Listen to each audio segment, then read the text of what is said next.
You know something? You don't. You don't need the snake in the ear. But the snake worked. It got them to, again. And how did it work who won in the end? After years of late-night jokes and quiet tension, Jay Leno finally opens up about why he still cannot stand Jimmy Kimmel, revealing old moments, hidden feelings, and the truth behind their long-running feud that fans only guessed about for years. What really happened between them? Why does it still matter today? Join us as we uncover everything now. The night late-night television went to war. Jay Leno was the kind of man who made you feel at home the moment he walked into a room. He had a wide, easy grin that stretched all the way to his eyes, and when he laughed, it was the kind of laugh that came from deep in the chest, warm and full and real. He loved cars, loved people, and loved the simple joy of making a crowd smile.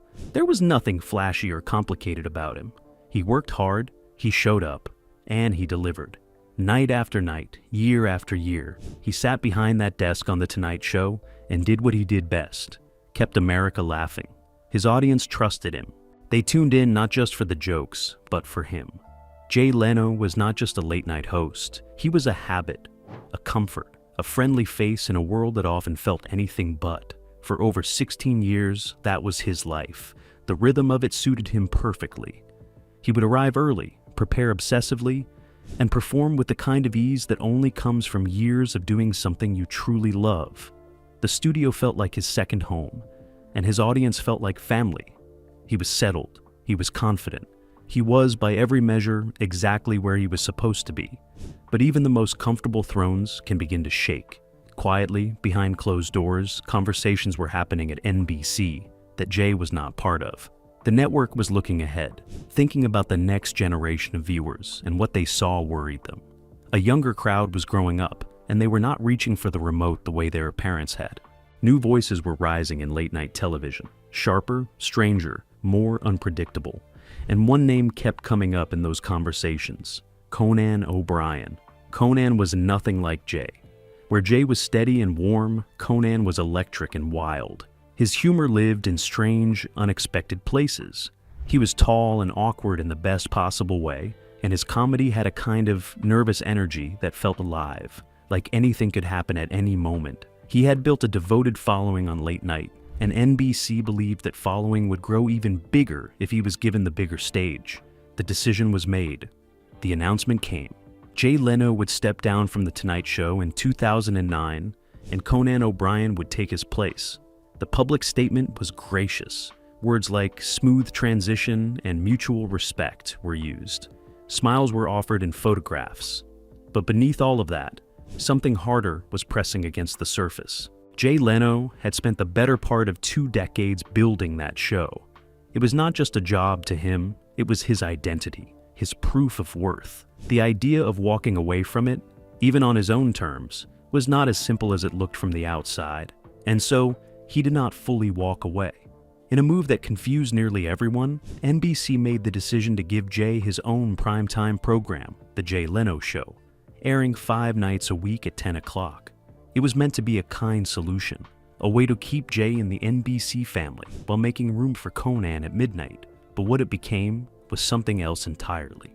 Jay's new show struggled. The ratings were soft, and the pressure it placed on local affiliates created a ripple of frustration across the network. With the new show failing to find its footing, NBC began looking at its options, and slowly, a plan began to form that would upend everything. The network wanted Jay back in late night, not to replace Conan entirely, but to slide in front of him. A 30-minute program at 11:35, pushing Conan's Tonight Show to 12:05. It was a strange and uncomfortable arrangement, and Conan felt it immediately for what it was. He issued a statement that was honest in a way that television rarely is, saying he would not participate in a plan that he believed would do real damage to a show with 60 years of history behind it. He walked away. The deal fell apart. And just like that, Jay Leno was back behind the Tonight Show desk as if the whole strange chapter had never happened. The late-night world absorbed the shock quietly, mostly. But not everyone was willing to stay silent. Jimmy Kimmel was not a man built for silence. He had come up through a different kind of television, rougher, louder, less polished, and he had carried that directness with him all the way to his own late-night chair at ABC.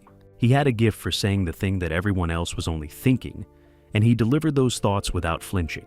He had watched the entire situation unfold.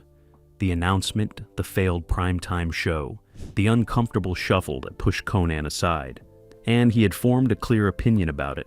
When Jay appeared as a guest on his own program during a press tour, Kimmel did not soften his approach. He looked Jay in the eye and, in front of an audience, asked him to answer a question honestly. Of all the people he had let down in his life, how many of them were Conan O'Brien?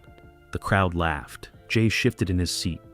But the question had landed, and it had landed hard because underneath the joke was something real. A genuine challenge to the version of events that painted everything as clean and fair and agreed upon. Jimmy Kimmel had chosen a side. Not loudly, not with a speech, but with a sharp question on a Tuesday night that cut right through the polished surface of network diplomacy. It was the kind of move that changes the temperature of a room, and it changed the temperature of late-night television for weeks afterward. What had begun as a planned and orderly passing of the torch had turned into something much messier. A struggle between loyalty and ambition, between an institution and the men fighting over it, and between the comfortable story the network wanted to tell, and the more complicated truth that people like Jimmy Kimmel refused to let be buried. The throne had not just shaken, it had cracked, and everyone was watching to see who would sit in it when the dust finally cleared. Humor turns into something sharper. Jimmy Kimmel was, at his core, a working man's comedian. He had not arrived in Hollywood through the usual polished doors. He had clawed his way up through radio stations and regional television, learning how to read a room, how to hold a crowd, and how to make ordinary people feel seen. There was nothing pretentious about him. He could sit with a plumber and a president in the same evening and make both of them laugh. His humor was honest, sometimes uncomfortably so, and that was exactly what made it so powerful. He did not dress his opinions in careful language. He said what he meant, and he trusted his audience to keep up. Behind the jokes, though, was something genuine. A man who believed deeply in fairness, who noticed when someone was being treated poorly, and who found it very difficult to stay quiet about it. That quality had always been part of his charm, but in the early months of 2010, it became something else entirely. The situation between Jay Leno and Conan O'Brien had already played out in public. Conan had been pushed aside.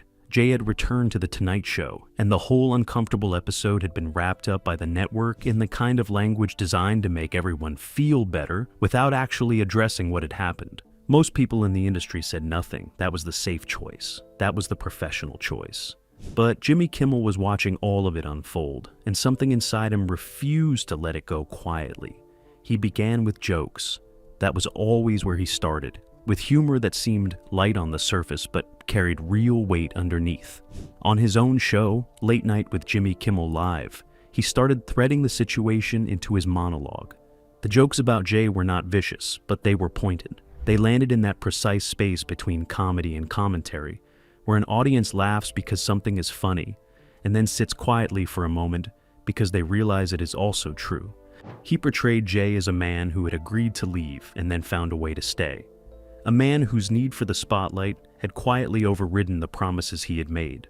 The audience laughed every time, but the laughter had an edge to it. What Jimmy understood, perhaps better than anyone else on television at that moment, was that public perception is shaped not just by news reports and official statements, but by the jokes people repeat to each other the next morning. Every punchline he delivered was also a verdict. And night after night, he was delivering the same quiet verdict, that what had happened to Conan was not right. Then came the night that changed everything. Jay Leno appeared as a guest on Jimmy Kimmel's show during a Television Critics Association press tour, the kind of appearance that was meant to be routine, promotional, pleasant. Two late-night hosts sitting across from each other, trading light conversation and easy laughs for the cameras. That was how it was supposed to go. That was not how it went. Jimmy sat across from Jay with the kind of stillness that, if you knew him, you recognized as dangerous. He let the first few minutes breathe. He let Jay settle in, let the audience warm up, and then, with perfect timing and a smile that did not quite reach his eyes, he asked Jay a question that no one in that room was expecting.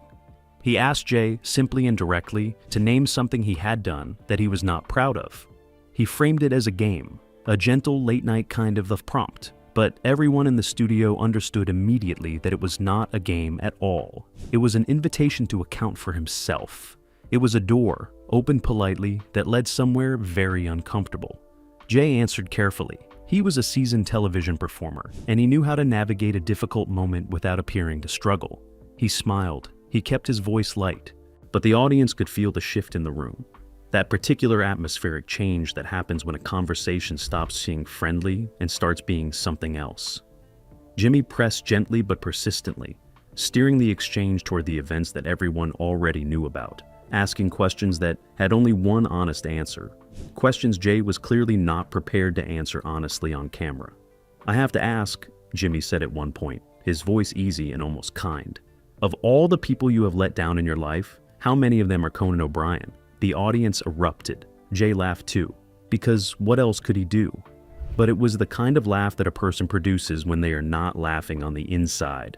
The moment passed. The interview ended. The cameras moved on. But something had changed permanently in that studio, and everyone who had watched knew it. Jay had held himself together with considerable skill. On the surface, he had been composed, good-humored, the picture of professionalism. But those who watched closely could see the effort that composure required, being the subject of pointed public criticism, especially from someone sitting directly across from you, especially in front of a live audience and a television camera, is a particular kind of exposure that does not leave you the same way it found you. It settles somewhere deep. It changes how you see yourself in the mirror the next morning. After that night, whatever had existed between Jay Leno and Jimmy Kimmel was different. There was no argument. No confrontation in the hallways of a network building, no statement issued through a representative, nothing so dramatic as a falling out. But the warmth was gone, replaced by something much harder to name and much harder to repair. Two men who had occupied the same professional world, who had smiled at each other at industry events and spoken carefully about one another in interviews, now occupied it with a distance between them that had not been there before. Respect, once it cools, does not easily warm again. And the question that lingered, the one nobody on either side ever answered directly, was whether any of it had ever really been personal at all, or whether Jimmy Kimmel had simply refused to look away from something that everyone else had agreed, without saying so, to pretend they had not seen. The space between two men who never spoke of it again. Jay Leno had always been at his deepest core a man who kept going. That was perhaps his most defining quality. Not the charisma, not the timing, not the decades of polished television presence, but the simple, stubborn refusal to stop. He had grown up without much, had spent years performing in small, half-empty clubs where the applause was thin and the pay was thinner. And he had learned early that the only way through a hard moment was straight ahead. He did not brood, he did not sulk. When something knocked him sideways, he straightened up, found the nearest stage, and went back to work. It was not armor exactly. It was just who he was, a man built for forward motion, deeply uncomfortable with standing still long enough to examine a wound. That quality had carried him through an extraordinary career. It had also perhaps made it very easy for him to move past things that other people might have sat with longer. He was not the kind of man to call someone and ask how they were feeling about something that had happened 3 years ago. He was not wired that way. You got up, you showed up. You made people laugh. Everything else was noise. But the world had a long memory, and not everyone was willing to treat what had happened as noise. When Jay returned to The Tonight Show in 2010, he came back to an audience that was divided in a way it had never been before. There were those who were simply glad to have him back, viewers who had watched him for years, who found his style familiar and comforting, who did not particularly care about the internal workings of network television. And then there were others, people who had watched Conan O'Brien's emotional final broadcast, people who had seen Conan stand on that stage and speak about cynicism with a kind of raw dignity that cut through the television screen and settled in the chest. People who had decided, quietly and firmly, that someone was to blame for all of it, and they had decided who. Jay felt it. He was too experienced, too attuned to an audience, not to feel it. There was a temperature to public attention, and the temperature had changed. The applause was still there. The ratings held. But somewhere in the air around him, something was different. A subtle coolness where there had once been uncomplicated warmth. He did not speak about it in interviews. He did not address it directly. He kept his head down and his schedule full, the way he always had. Meanwhile, Jimmy Kimmel was rising. He had always been good. But after that press tour interview, after the moment that everyone in the industry had seen or heard about, something about his position in late-night television shifted. People began paying closer attention to him. His voice carried more weight. His opinions, delivered through the sharp instrument of his comedy, were taken more seriously. He had demonstrated something that television rarely rewards directly, but always recognizes: the willingness to say a true thing in a room where everyone else has chosen comfortable silence. His show grew. His audience grew with it. He moved into bigger conversations, tackled weightier subjects, and brought to all of it the same quality that had defined that interview with Jay. A kind of fearless directness wrapped in humor that made it possible to say difficult things without the conversation collapsing into ugliness. He was not cruel, he was honest. And in a world full of people carefully managing their public images, honesty had become its own form of power. But even as his career climbed, that particular moment, the night he sat across from Jay and asked the question no one else would ask, remained part of how people understood him. It had become part of his story, not the whole of it, not even the most important part, but a thread woven permanently into the fabric of who Jimmy Kimmel was and what he stood for. And on Jay's side of that same memory, something equally permanent had taken up residence. The years passed. The two men continued working in the same industry, appearing at the same events, existing in the same professional universe. There were no dramatic confrontations, no letters, no public statements, no interviews where either of them directly addressed the other with anger. What existed instead was something far more eloquent in its way.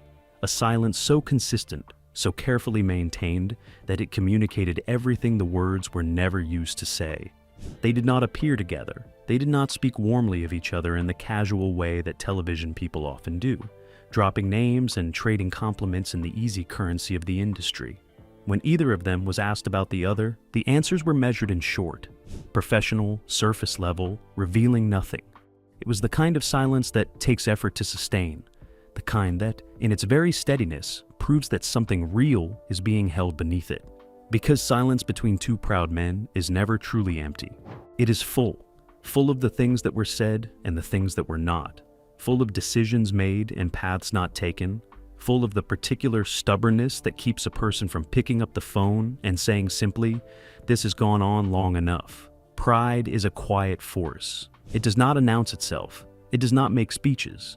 It simply holds its position, year after year, dressed in dignity and patience, waiting for the other person to move first. And when neither person moves, when both are built from the same stubborn material, shaped by the same long years of working too hard in rooms that did not always appreciate them, the distance does not close. It becomes the relationship. It becomes the only version of the relationship that either man will allow. Was it pride that kept them apart all those years? Almost certainly. But pride rarely operates alone. Underneath it, in both men, there was probably something older and quieter.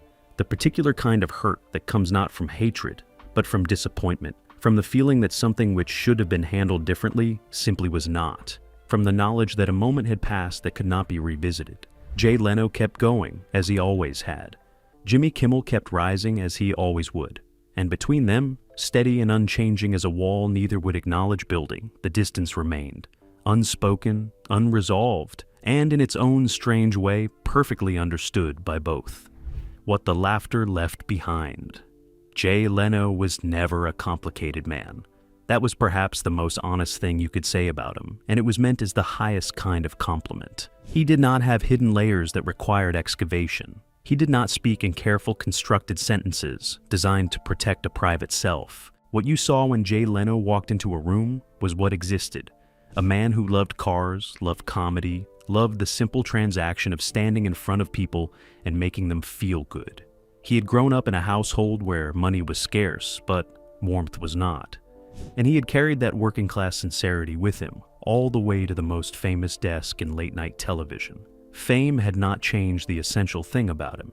He remained, beneath all of it, the kid from Massachusetts who had figured out early that laughter was the most reliable bridge between one human being and another. He believed in that bridge. He had built his entire life across it, which was exactly why, when the laughter turned on him, the experience cut in ways that no public statement or ratings number could fully measure. The years following his return to The Tonight Show were productive ones by every external standard.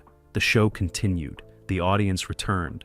The rhythm of late-night television reasserted itself, and Jay settled back into the routine that had defined so much of his adult life. To a casual observer, everything looked fine. More than fine, it looked exactly as it always had. Jay behind the desk, the band playing, the guests arriving, the jokes landing. But time has a way of creating space for things that busy schedules keep buried. And as Jay moved deeper into the later chapter of his career, that space began to open. He had never been a man given to extended self-examination. Reflection, for him, had always been a brief pit stop rather than a destination. But age has its own demands, and even the most forward-moving people eventually find themselves glancing back at the road they have traveled. What Jay saw when he looked back was a career of extraordinary length and genuine accomplishment. And woven through it, in places he could not always predict, the threads of moments that had not resolved themselves the way he might have wished. The situation with Conan, the failed primetime show.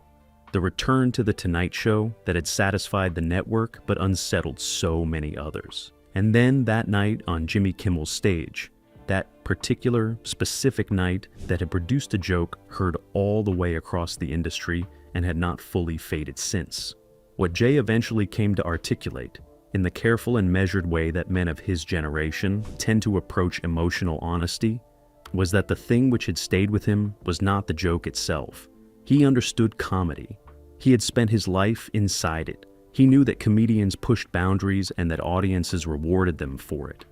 He had no philosophical objection to what Jimmy had done from a purely technical standpoint. What had stayed with him was something harder to name. It was about the room.